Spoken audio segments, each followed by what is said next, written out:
Isso ou não? Amém. Irmãos, graça e paz, boa noite. Amém. Tudo bem? Amém? Nós estamos em reforma no nosso púlpito e por isso nós estamos nesse espaço também devido ao mês de dezembro, né? As coisas funcionam diferente em dezembro, né? O pastor aqui da igreja do Paraty, mas para quem está acompanhando na internet vai ouvir depois, né? Irmãos, a gente está ministrando 1 João e hoje eu quero ministrar 1 João 4, versículo 1.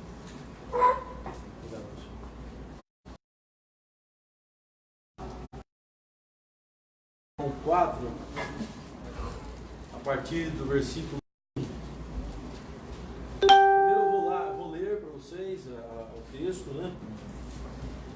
E depois a gente vai dar uma introdução explicando o porquê da carta. E depois a gente vai entrar um pouco mais na exposição do texto, tá? Bom, 1 João 4, versículo 1 diz assim: Amados, não deis crédito a qualquer espírito, antes provai os espíritos se procede de Deus, porque muitos falsos profetas têm saído pelo mundo fora. Nisto conheceis o Espírito de Deus. Todo espírito que confessa que Jesus Cristo veio em carne é de Deus, e todo espírito que não confessa a Jesus não procede de Deus. Pelo contrário, este é o espírito do anticristo, a respeito do qual tendes ouvido de que vem e presentemente já está no mundo. Filhinhos, vós sois de Deus e tendes vencido os falsos profetas, porque maior é aquele que está em vós do que aquele que está no mundo. Eles procedem do mundo, por essa razão falam da parte do mundo, e o mundo os ouve. Nós somos de Deus. Aquele que conhece a Deus nos ouve. Aquele que não é da parte de Deus não nos ouve. Nisto conhecemos o espírito da verdade e o espírito do erro. Amados, amemo-nos uns aos outros. Procede de Deus. Ama é nascido de Deus e conhece a Deus. Aquele que não ama não conhece a Deus, pois Deus é amor. Nisso se manifestou o amor de Deus em nós, em haver Deus enviado o seu Filho unigênito ao mundo, para vivermos por meio dele. Nisto consiste o amor, não em que nós tenhamos amado a Deus, mas em que ele nos amou e enviou o Filho como propiciação pelos nossos pecados. Amados, se Deus de tal maneira nos amou, devemos nós também amar uns aos outros. Ninguém jamais viu a Deus. Deus permanece em nós e o seu amor é em nós aperfeiçoado. Nisto conhecemos que permanecemos nele e ele em nós, em que nos deu do seu Espírito. E nós temos visto e testemunhamos que o Pai enviou o seu Filho como Salvador do mundo. Aquele que confessar que Jesus é o Filho de Deus, Deus permanece nele e ele em Deus. E nós conhecemos e cremos no amor que Deus tem por nós. Deus é amor. Aquele que permanece no amor, permanece em Deus e Deus nele. Nisto é em nós aperfeiçoado o amor, para que no dia do juízo mantenhamos confiança, pois segundo ele é, também nós somos esse mundo. No amor não existe medo, antes o perfeito amor lança fora o medo. Ora, o medo produz tormento. Logo, aquele que teme não é aperfeiçoado no amor. Nós amamos porque ele nos amou primeiro. Se alguém disser amo a Deus e odiar a seu irmão, é mentiroso, pois aquele que não ama a seu irmão, a quem vê, não pode amar a Deus a quem não vê. Ora, temos da parte dele este mandamento, que aquele que ama a Deus, ame também a seu irmão. Vamos orar juntos? Vamos? Pai querido, nós te damos graças pela sua palavra, fiel e verdadeira, santa, viva, rica e eficaz. Santificado seja o seu nome nessa noite. Pedimos que os nossos olhos sejam iluminados para compreender o que o Senhor tem para a sua igreja, entender exatamente o que o Senhor quis expressar através de João. Obrigado, Pai, em nome de Jesus. Amém, queridos irmãos? Amém. Amados, se vocês devem ter percebido que nós temos mudado muito a nossa forma de expor a Bíblia. Antigamente nós falávamos muito de uma forma temática. Como funciona de uma forma temática? Você pega um tema e corre as escrituras procurando versículos que falam daquele tema. O que acontece na mensagem temática? O risco é você tirar versículos do contexto que não tem nada a ver com aquele tema E aí o que acontece? Quando você pega um versículo fora do contexto, você está criando um pretexto. E quando cria um pretexto, você não ouve a voz de Deus. E esse tipo de mensagem é um tipo de mensagem que é perigosa, porque ela gera humanismo. Ela é acompanhada de humanismo. O que é humanismo? É a mistura. Não é só o que a Bíblia diz. É o que a Bíblia diz, mas o humanismo que está enradicado em nossas vidas. O humanismo que está na nossa mente. A autoajuda, tá aquela coisa de um homem como sendo aquele que faz, aquele que acontece, o homem que desenvolve, o homem tem a sua parte, a sua parcela. E aí começa, irmão, a ter uma mistura grande. E nós nunca vamos conhecer de fato a Bíblia se nós não voltarmos ao ensinamento expositivo. E o que é ensinamento expositivo? Se não, apenas aprender o que está escrito. Esse é o ensinamento expositivo. Ler a Bíblia e aprender o que está escrito. Eu sei que é diferente de como nós ministrávamos no passado. Eu sei que precisa um pouco mais de disciplina. Mas, irmão, você precisa conhecer a Bíblia. Amém. E não tem forma, não tem como conhecer a Bíblia se não for expondo o que a Bíblia diz. Amém? Por exemplo, por que o João começa o seu livro falando o que falou? Por quê? O que tem a ver o João falar, eu apalpei o verbo de Deus? O que tem a ver o João falar que eu vi ele pessoalmente? Por que João está falando isso? O que tem a ver isso que nós lemos aqui? Espírito do anticristo, o anticristo que anda no mundo, os falsos profetas, o que tem isso a ver? Muitas vezes, se a gente não tem o cuidado de se aprofundar no que o texto diz, a gente fica na periferia e a gente nem vai querer saber, nem vai saber exatamente o que está acontecendo nesse livro. E o que está acontecendo por trás. Compreendem, irmãos? E nós, ministros, precisamos estar passando para vocês a verdade. A verdade é a Bíblia Sagrada. É exatamente o que ela está dizendo. Compreendem? Para a gente não tirar texto do contexto, para a gente não falar uma coisa que o texto não diz, para a gente não inventar uma coisa que a Bíblia não fala, e para a gente ficar com o que a Bíblia diz. Agora, entenda, vai precisar de mudanças. Mudanças na forma de pregar e ensinar, e mudanças na forma de ouvir. Você precisa prestar mais atenção, você precisa dar uma lida, entende?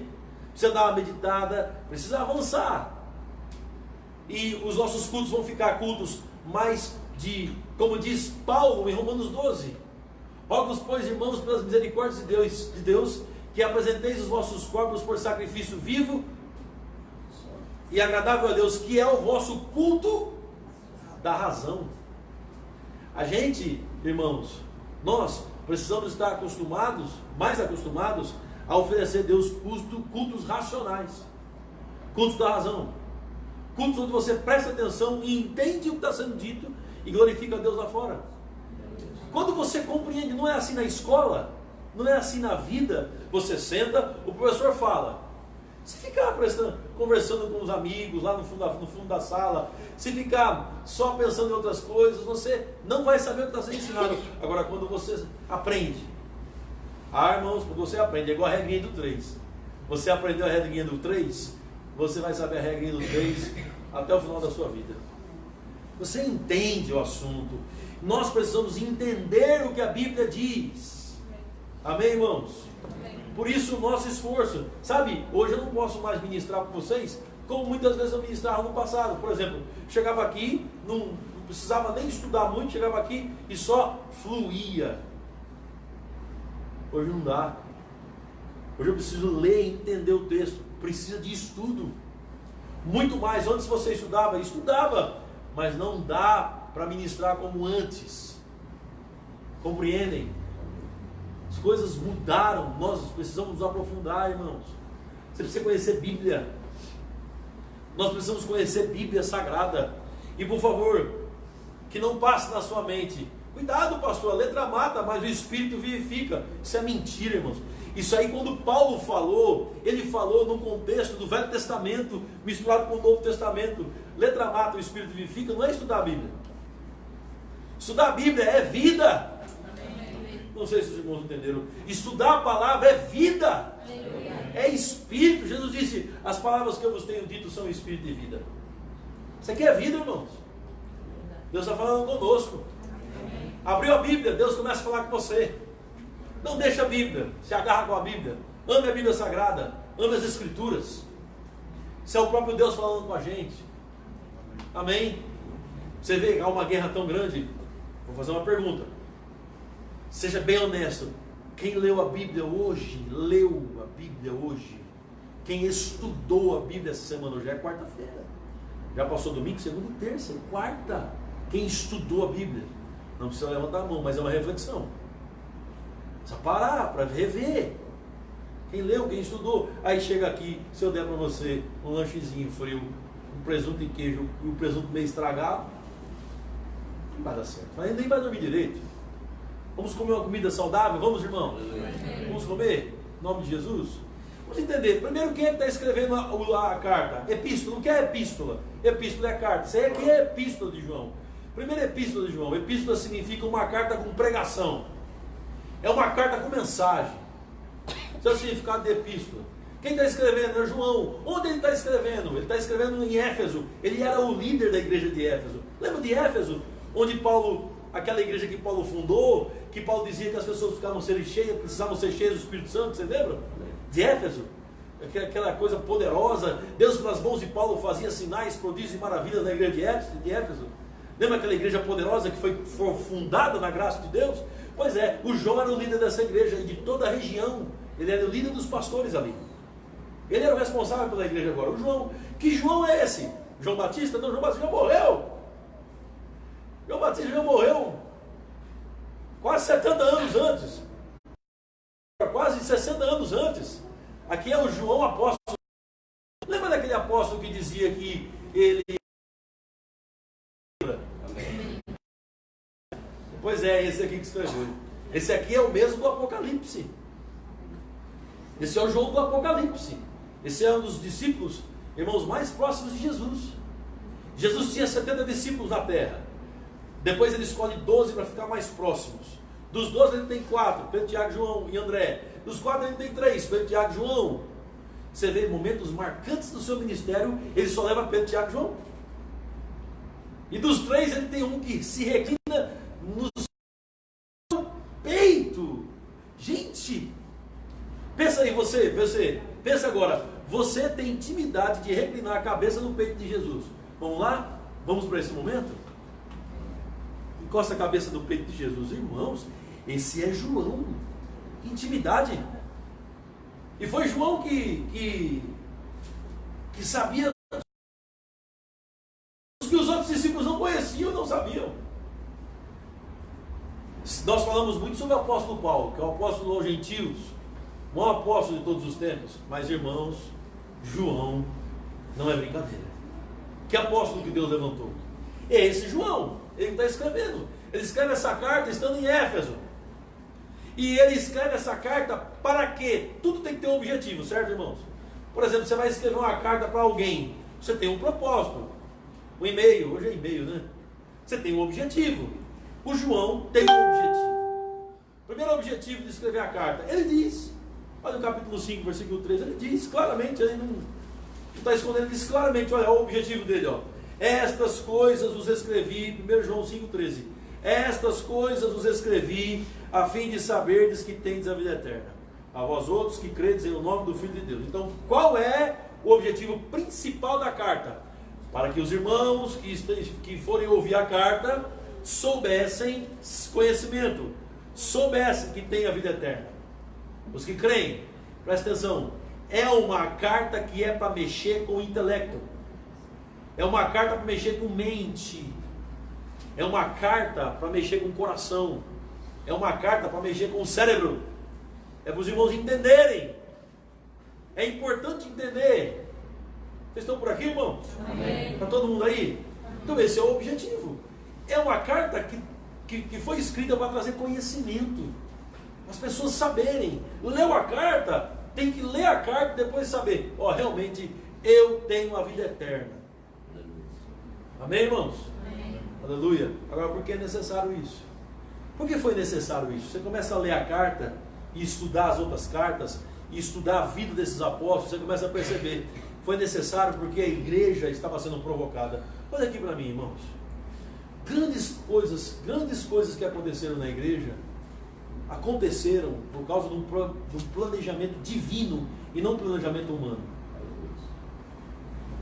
A maioria delas. E Deus, em sua soberania, usa o que Ele quiser no seu planejamento, na sua agenda, para que as coisas acontecessem. E normalmente as coisas aconteciam com provocações. Por exemplo, como é que foi que estabeleceram diáconos na igreja? Vamos lá, os diáconos, como é que foi?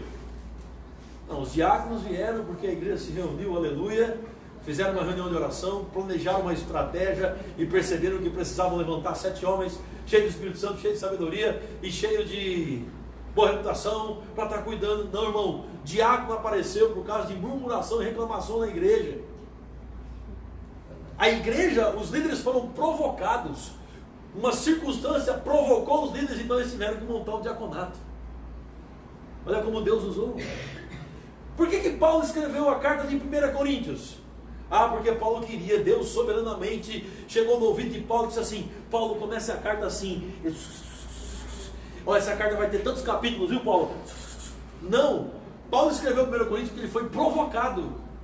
Paulo ficou sabendo que tinha uma divisão na igreja, uma confusão. Ele pega a caneta e começa. Alguém foi provocado. Isso foi escrito por provocação. Por isso que ele tem que escrever. Segundo, ele tem que escrever também. Tiveram 4 cartas, Coríntios. As 4 foram escritas por provocação. Por que João escreveu essa carta? Porque também ele foi provocado, irmãos. A igreja estava sendo provocada. Provocada por quem? Por falsos profetas, falsos mestres, que estavam se infiltrando na igreja e estavam desviando, desvirtuando a igreja. Aí, eu pergunto para você quer saber qual eram as heresias que estavam rodando na igreja, que fizeram o Pedro, o João ensinar isso aqui? Quantos querem saber? Querem saber mesmo? Porque quando você souber, você vai ter sentido o que João disse. Se não souber, você não tem sentido, fica só vagando, aí fica só... Mas que legal, que bonito, no máximo que você vai entender. Isso aqui não é legal, não é bonito só não, irmãos. Isso teve um propósito. A igreja está sendo provocada.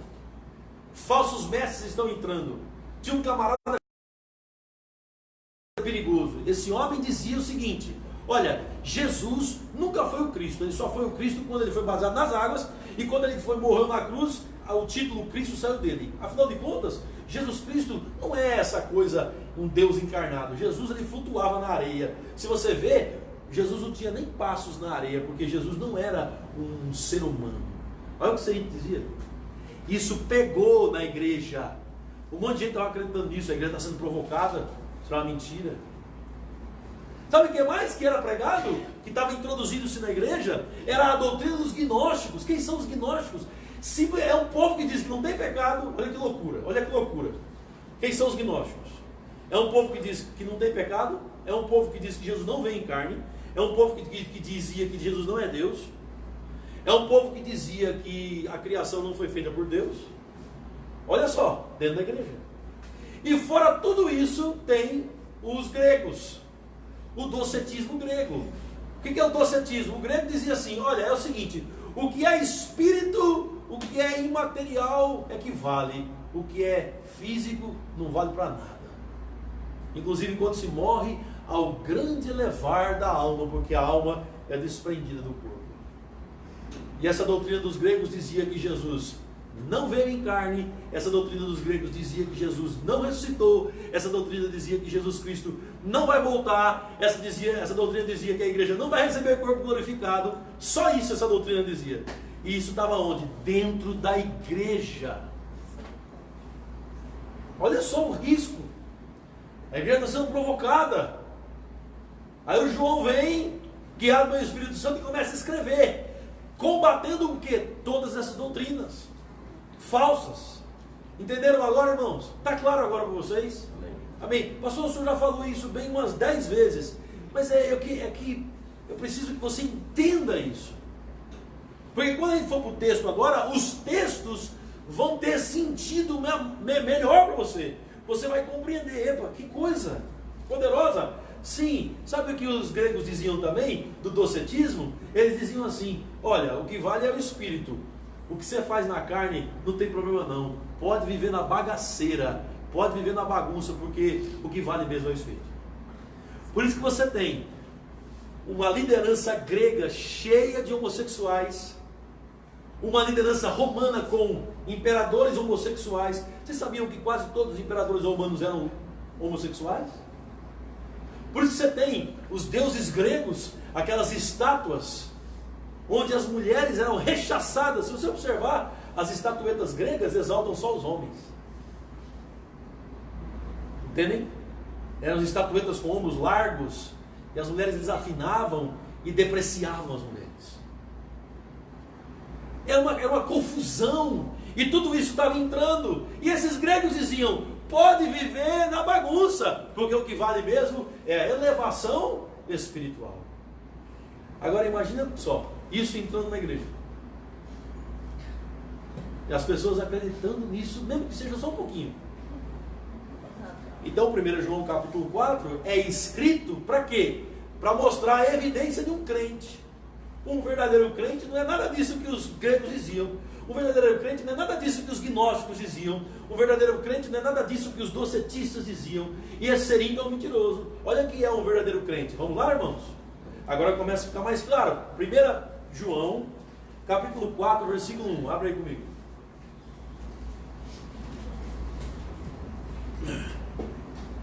É o texto que nós estamos expondo. Ele diz: amados. Onde estão os amados de Deus aqui? Amém. É a igreja. Está escrevendo para a igreja. Os filhos de Deus são chamados de amados. Aleluia. Não deis crédito a qualquer espírito. Antes, provai os espíritos, se procede de Deus, porque muitos falsos profetas têm saído pelo mundo afora. Interessante, né? Isso é muito parecido com hoje, com os dias de hoje. O João está dizendo muitos falsos profetas. Muitos, irmãos. Você sabe, se você ligar a televisão hoje, você vai ver mais mentira do que verdade em nome do suposto evangelho.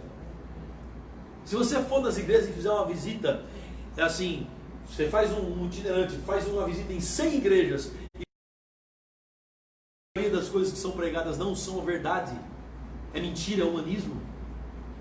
Porque muitos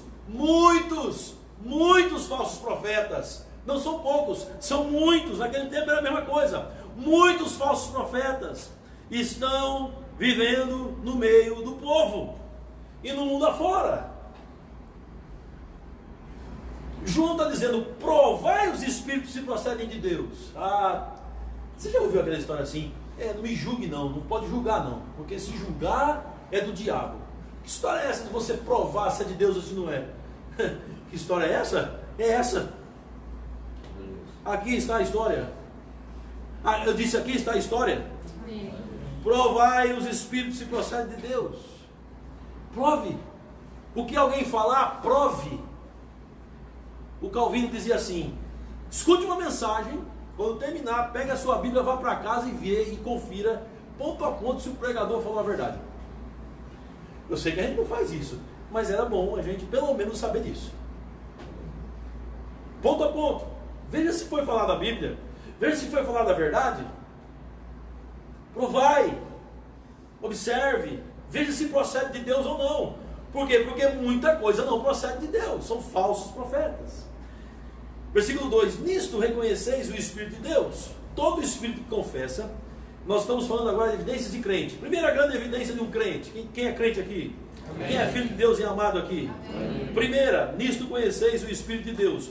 Todo espírito que confessa que Jesus Cristo veio em carne é de Deus. Primeira coisa é confessar: Jesus veio em carne. Quantos creem que Jesus se fez carne? É a vitória de Deus. Amém. Pronto, aleluia. Já começa a clarear. Você sabia que os gregos não acreditavam, os serintos não acreditavam, os gnósticos não acreditavam, e eles odiavam isso.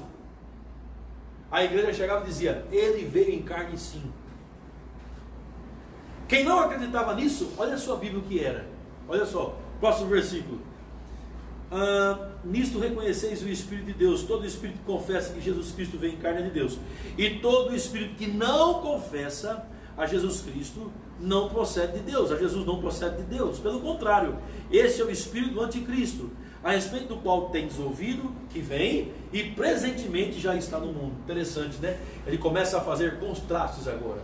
Um crente verdadeiro e o espírito de Deus, um espírito recriado que serve ao Senhor, uma pessoa, e um filho do diabo, um influenciado pelo anticristo. Um crente verdadeiro, Jesus vem em carne. Um mentiroso, não confessa nem Jesus como o Senhor da sua vida, não confessa. Se você observar hoje, as pessoas até deixam você falar de Deus, agora fala de Jesus, é assim, com raiva. Por quê? É o espírito do anticristo. Essa palavra anticristo, irmão, ela diz respeito a um espírito que reina no mundo, pode ser o mundanismo, que está preparando a chegada do grande anticristo, que é o próprio Satanás encarnado, do grande anticristo. Então é um espírito que está rondando o mundo, ronda a mente das pessoas, onde o próprio nome está dizendo, é um sistema, onde o próprio nome está dizendo, qual é o objetivo do anticristo? Anticristo. Tudo que for de... Compreendem isso, amados? Só uma dica. Você sabia que o anticristo ele não vai ter prazer por mulheres? Só que ele vai ser homem. Está vendo como você precisa... Está vendo como o mundo já está preparado para a chegada dele? Ele é homem, mas não gosta de mulher. Já está preparando já a chegada do anticristo. Você sabia que ele vai ser um excelente orador? Por isso que tem que provar, irmão. Mas fulano e tal fala bem, e qual o problema? Não, mas quando ele fala, eu fico todo arrepiado e emocionado. Esse é o problema, ficar arrepiado e emocionado. A Bíblia está falando de conhecimento, intelecto, culto racional. Não siga a emoção, não siga arrepio. Começou a ficar arrepiado, emocionado, a lágrima caiu. Opa, peraí, calma, respira fundo. Deixa eu me acalmar. Veja se está na Bíblia. Porque pode ser um filme de Hollywood, pode ser um artista, e está cheio de artista hoje, cheio de artista. Camarada, eu vi um vídeo essa semana engraçado, o rapaz, ele era um artista, ele pode ser um pouco exagerado, mas veja se ele não tem unção quando canta. Você olhar, eu disse, caramba, olha só, ele é um artista engraçado, isso é um comediante. Pastores não são comediantes, irmãos. Amém. Ministros não são artistas, e nem estão aqui para mexer com a sua emoção, e nem estão aqui para deixar você arrepiado, e nós não estamos aqui para deixar você, nós estamos aqui para mexer com o seu intelecto, com sua mente, renovar com as escrituras, fazer você refletir. Estão comigo, irmãos? Amém. Mas se você pensar, peraí, o que é a verdade? Então, precisa prestar atenção, precisa observar. Há um contraste aqui, o que é de Deus e o que não é de Deus. Anticristo, contra tudo o que é de Cristo. Então, nós temos vários anticristos no mundo, João está dizendo, mas nós vamos ter um principal. Tá bom? A chegada do anticristo principal vai demonstrar que está bem próximo à vinda de Jesus. Ok? O anticristo principal, ele vai tentar atormentar a igreja, ele vai matar muitos cristãos com a permissão de Deus, mas Jesus Cristo voltará. E sabe como é que Jesus vai destruir o anticristo? Eu preciso falar isso porque maior é o que está em nós do que o que está no mundo, que vai dizer daqui a pouco. Ele vai fazer assim, ó. Aleluia. O anticristo é tão poderoso que Jesus vai destruí-lo assim, ó, com um sopro. Sopro da sua boca. Oh, glória, aleluia. Mas tudo bem, vamos lá, vamos continuar. Isso já está fora do assunto. Isso aí está em 2 Tessalonicenses. Vamos voltar aqui. Versículo 3. E todo espírito que não confessa Jesus Cristo, já falamos. Versículo 4. Filhinhos, vós sois de Deus. Tem alguém de Deus aqui? Amém. E tendes vencido os falsos profetas. Por que vencemos os falsos profetas? Porque maior é o que está em nós do que o que está no mundo.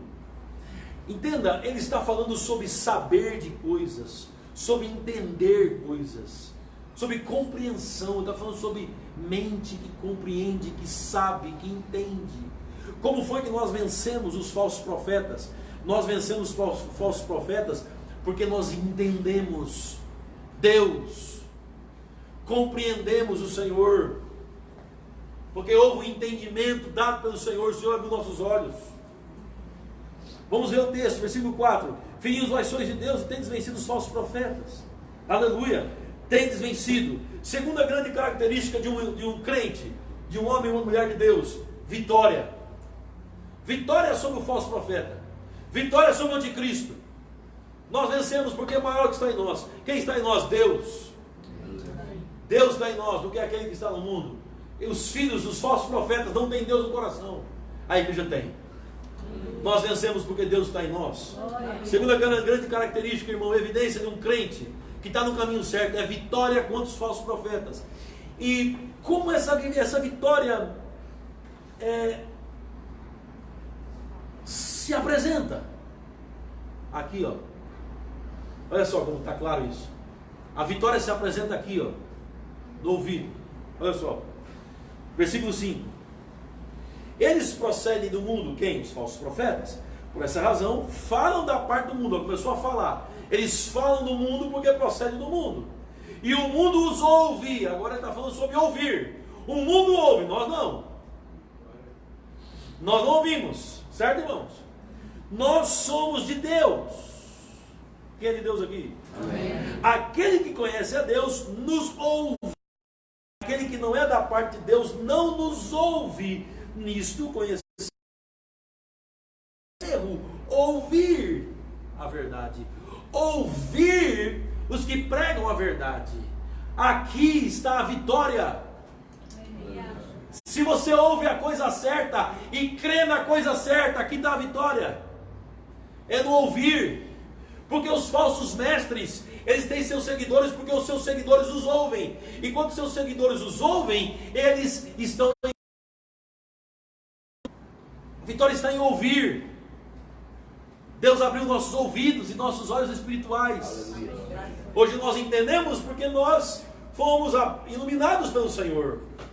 E essa iluminação é no vaso de barro, para que a excelência do poder seja de Cristo e não de nós. Por isso sofremos, porque o vaso é de barro, mas a excelência do poder é de Cristo. A questão toda, irmãos, aqui, que a terceira grande característica de um cristão, de um crente, de um homem e uma mulher de Deus, a terceira grande característica é ouvir. Conhece Deus e ouve Deus. Conhece Deus e ouve quem conhece Deus. Ouve. Só que, irmãos, para ouvir, precisa ouvir. Ô, revelação. Presta atenção. Ouça. Não deixa entrar por aqui e sair por aqui não, mano. Presta atenção. O Senhor diz, ouve, ó Israel. Sabia que hoje no Novo Testamento, no Velho também, obedecer é igual a ouvir? Vocês sabiam disso? O Senhor, quando queria que Israel obedecesse, Ele não dizia assim,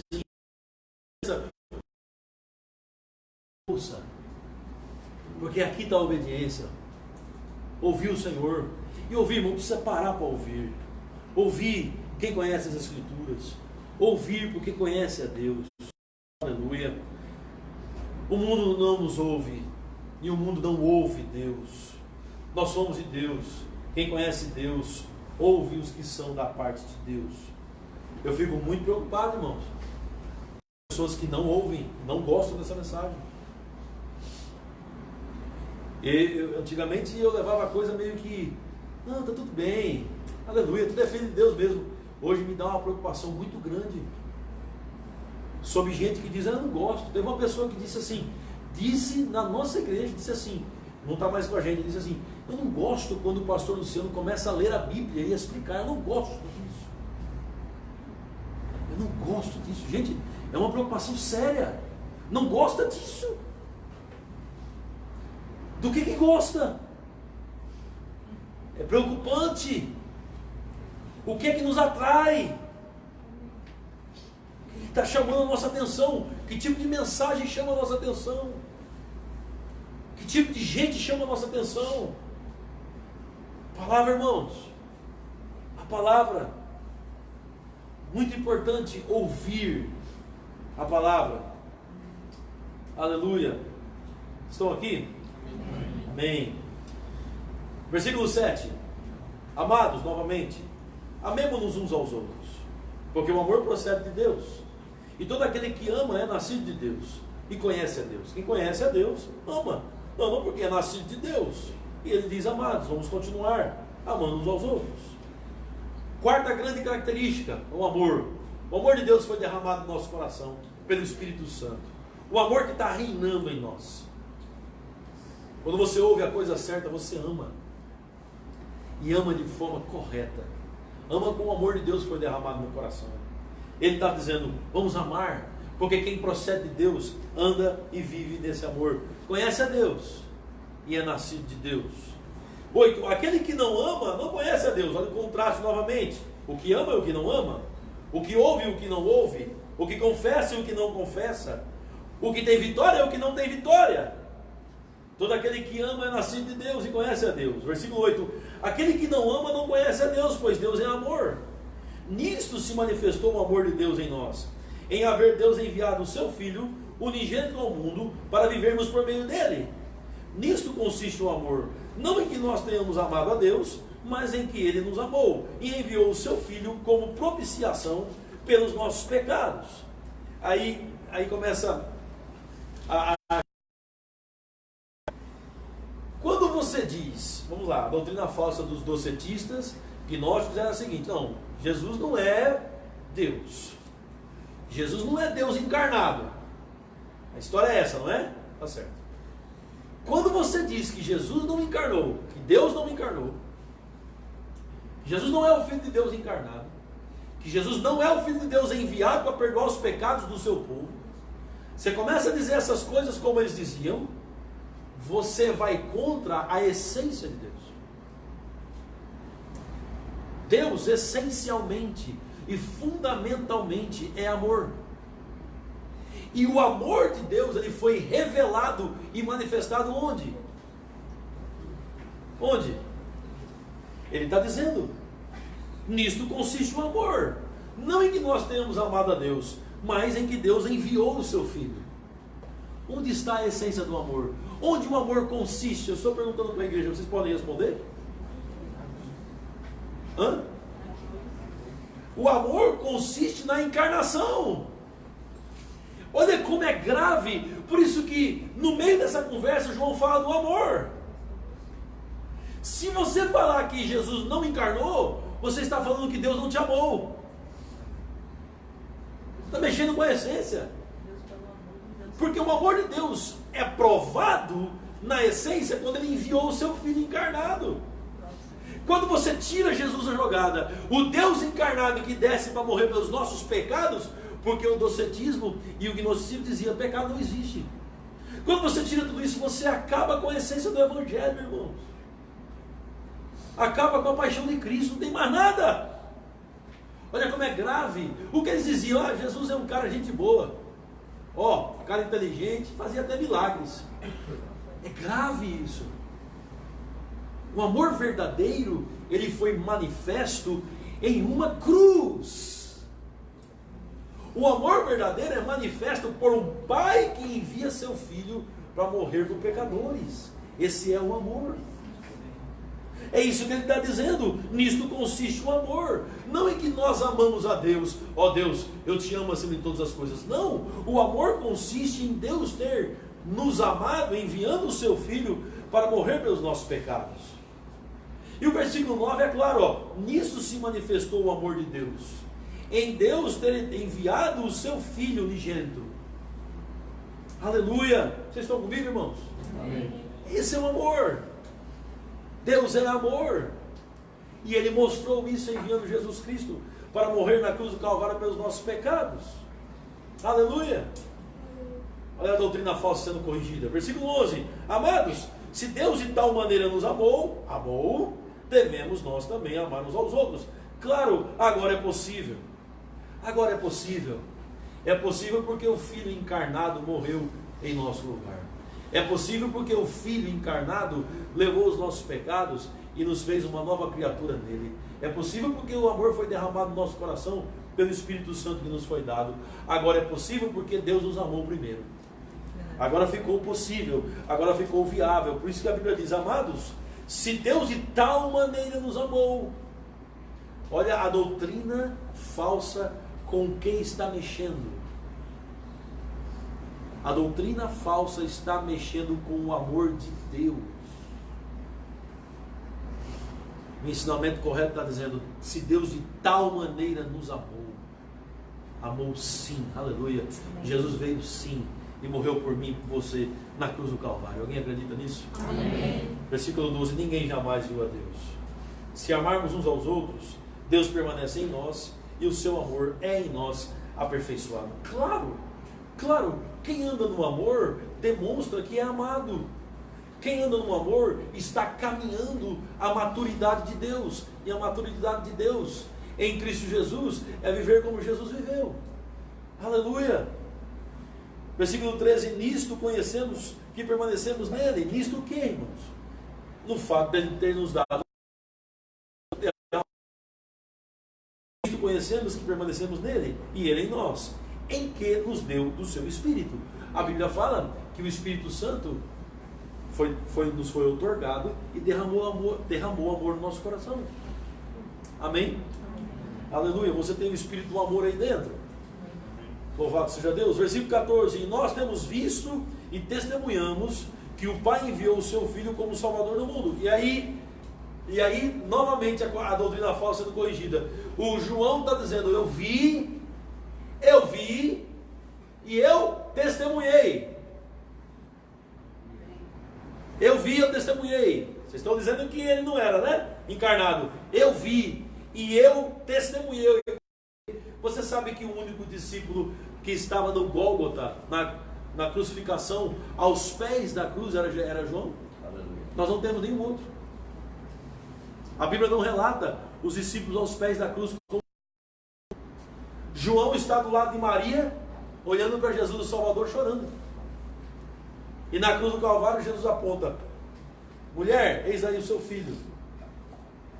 João, eis aí a sua mãe. Entendem? Ele está vendo Jesus. João viu Jesus ser batizado nas águas por João Batista. Todos os milagres, praticamente todos os milagres mais importantes ele estava. Ele viu ele sofrer, ele viu ele sendo chicoteado, ele viu ele carregando a cruz, ele viu ele sendo crucificado, ele viu ele morrendo, o último suspiro, ele ouviu todas as palavras que Jesus disse na cruz, ele viu Jesus morrendo, o seu último suspiro, ele viu onde Jesus foi enterrado, ele viu Jesus ressuscitado, e ele viu Jesus subindo aos céus. Aí vem dizer que Jesus não encarnou, tentando tirar o amor de Deus pelo seu povo. Isso é uma grande mentira. Ele encarnou sim, eu vi e eu testemunhei. Aleluia. Que o Pai enviou o seu Filho como Salvador do mundo. Versículo 15: aquele que confessar que Jesus é o Filho de Deus, Deus permanece nele e ele em Deus. E nós conhecemos e cremos no amor que Deus tem por nós. Deus é amor, e aquele que permanece no amor permanece em Deus e Deus nele. Aqui eu quero falar um pouquinho sobre esses dois verbos. Versículo 16. Dois verbos. Primeiro verbo, e nós. Primeiro verbo, e nós conhecemos. Dá para trocar por nós sentirmos? Sentimos? Dá para trocar? Dá para trocar por nós nos arrepiamos? Dá para trocar por nós nos emocionamos? Não dá.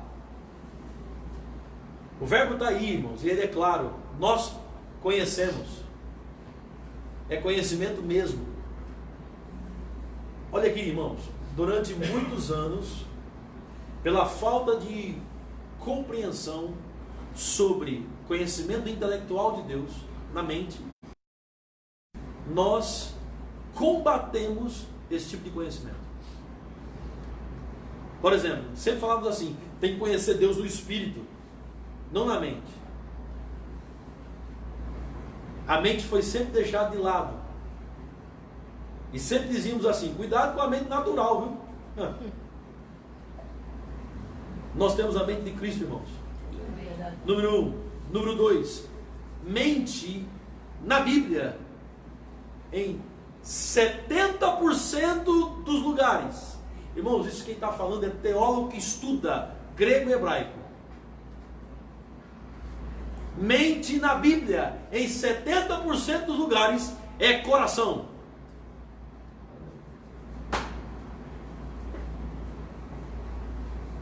E agora?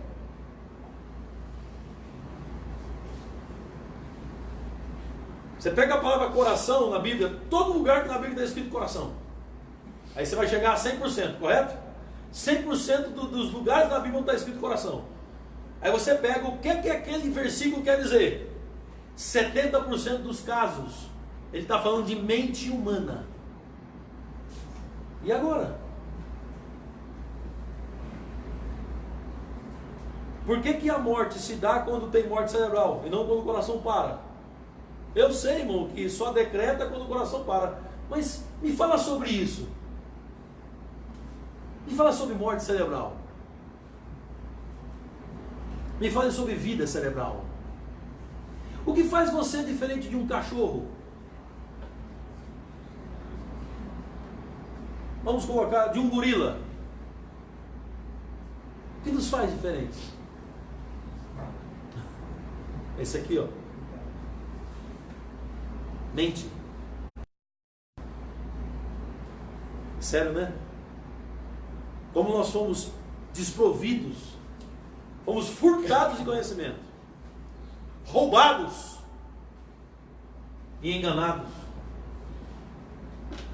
Se 70% dos lugares na Bíblia onde a palavra coração é igual a mente, peraí, gente. Por que eu tenho uma aversão quando fala de mente? Por que quando fala sobre sentar e entender, compreender, conhecimento, há um pé atrás? A ponto de dizer, cuidado com esse negócio de conhecimento, teologia, letra mata, hein? Por quê? Aí é onde está o engano, irmãos.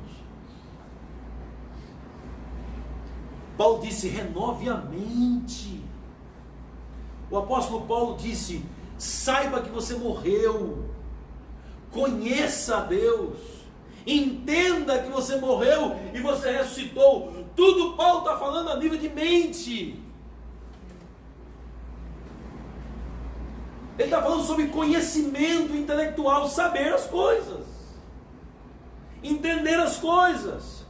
Por isso que não dá para colocar aqui, por isso sentimos que não dá. Você tem que colocar o quê? Do jeito que a Bíblia diz. E nós conhecemos. Aleluia! Quem conhece Deus aqui? Amém. Louvado seja Deus. Conhecemos Deus com o nosso coração, que pode ser igual à nossa mente, viu? E também pode ser igual às nossas emoções. E também pode ser igual aos nossos sentimentos. Pastor, agora misturou tudo. Não é isso não, irmãos. É que coração na Bíblia, 15% é emoção. Entendeu? 70% fala sobre mente, 15% fala sobre emoção, e sobra alguns porcento, alguma porcentagem pequena, para falar sobre vontade. Que sério isso, que poderoso isso. Isso nos leva a entender que existem dois homens, o imaterial e o material, o que se vê e o que não se vê. Alguém vê mente aqui? Ninguém vê mente. Você vê cérebro, mas mente ninguém vê. Entenderam, irmãos? Nós estamos ensinamos isso em teologia sistemática, aqui na igreja. Explicamos, mostramos os versículos. Tem na apostila. Mas vamos lá. Ele está falando sobre conhecer Deus. Conhecer Deus e crer no amor que Deus tem por nós. Conhecimento, logo depois do conhecimento, os nossos olhos são iluminados. O que é que vem? Fé, crer. Aleluia, no amor que Deus tem por nós. Deus é amor. Eu vou encerrar aqui, irmãos, senão a gente vai avançar muito. Já deve ter dado uns 45 minutos, né? Vamos encerrar aqui. Vamos encerrar glorificando o Senhor nisso aqui. E nós conhecemos e cremos no amor que Deus tem por nós. Deus é amor. Aleluia. E aquele que permanece no amor, permanece em Deus. E Deus nele. Então, nós conhecemos e nós cremos no amor que Deus tem por nós. Aleluia. Vem a luz, é o conhecimento. Depois do conhecimento vem o crer. Conhecemos e cremos. que Deus nos ama. Aleluia. Oh, glória. Quem sabe que é amado aqui? Amém. Eu disse, quem sabe que é amado aqui? Amém. Quem sabe que é amado? Amém. Olha a diferença. Olha a diferença, começa a fazer. Ah, eu não sei, meu pai não me ama, não preciso. Minha mãe não me ama, não preciso. Fulano de tal não me ama, não preciso. O mundo não me ama, não preciso. Ah, por que tratam melhor? Ele trata pior eu. Não preciso, não faz diferença. Você percebe que o amor, quando é entendido, você é aperfeiçoado? E as crises existenciais? Ei, acabou.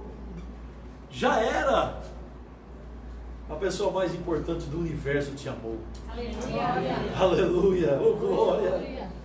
Isso resolve separação, casamento frustrado, problema com o filho, problema com o marido, problema com rejeição. Isso resolve os maiores problemas do âmago da alma humana. Tudo que você pensar, saber que é amado, resolve. Onde estão os amados hoje em dia? Aleluia. Aleluia. Características de quem é filho de Deus. Louvado seja Deus. Isso é uma mensagem expositiva. E as aplicações? Eu já fiz as aplicações desde o início e vou lembrar vocês. Tá bom? Para a gente encerrar, lembrando, primeira grande aplicação, nós falamos sobre evidências do crente. Evidência de quem nasceu de novo. Primeira grande aplicação, confessa que Jesus Cristo veio em carne. Aleluia. Isso é determinante, viu? Isso é determinante. Jesus veio em carne, morreu por mim, por você na cruz do Calvário. Segunda grande aplicação, você tem vitória, porque Deus está em você. Aleluia. Aleluia. Terceira grande aplicação, você ouve e conhece. A vitória está no ouvir. Ele abriu os nossos olhos foram iluminados. Quarta grande aplicação, quem tem o olho iluminado, quem confessa que Jesus veio em carne, quem tem a vitória em Cristo Jesus, ama. Aleluia. O amor está derramado no nosso coração, pelo Espírito Santo que nos foi dado. E essa é a grande manifestação. A grande manifestação. Só uma frase. O centro do Evangelho não é o que fazemos. E o Evangelho nunca será o que nós fazemos por Deus. Verdade. O Evangelho é o que Deus fez por nós em Cristo Jesus. E não o que nós fazemos por Ele. Não. Olha o que a Bíblia diz. O amor, não em que nós tenhamos amado a Deus, mas Ele nos amou e enviou o seu Filho. Aleluia. Quantos creem nisso? Amém. Louvado seja Deus. Quinta grande aplicação, conhecimento. Conhecer mesmo, na mente. Conhecer e crer. Conhecimento, Deus deu, seus olhos são iluminados. E você passa a crer. E a sexta grande aplicação, nós saímos aqui cheios da alegria do Senhor. Quem sabe que é amado, Amém. espera coisas boas daquele que o ama. Quem sabe que é amado aqui? Amém. Com glória, nós somos amados pelo nosso Deus e nosso Pai. Nós não precisamos, irmãos. Nós temos o maior amor do mundo. Em Cristo Jesus nós somos as pessoas mais amadas do mundo. Aleluia. Nós amamos porque Ele nos amou primeiro. O amor de Deus está aqui, derramado no nosso coração. Mas pastor, fui tão rejeitado e tão rejeitada. Pronto, é com você que nós vamos falar. Nós vamos orar em nome de Jesus. Feche seus olhos. Pai querido, abre os nossos olhos para entender isso. Abre os olhos dos nossos irmãos para entender que são amados, que somos aceitos em Cristo Jesus.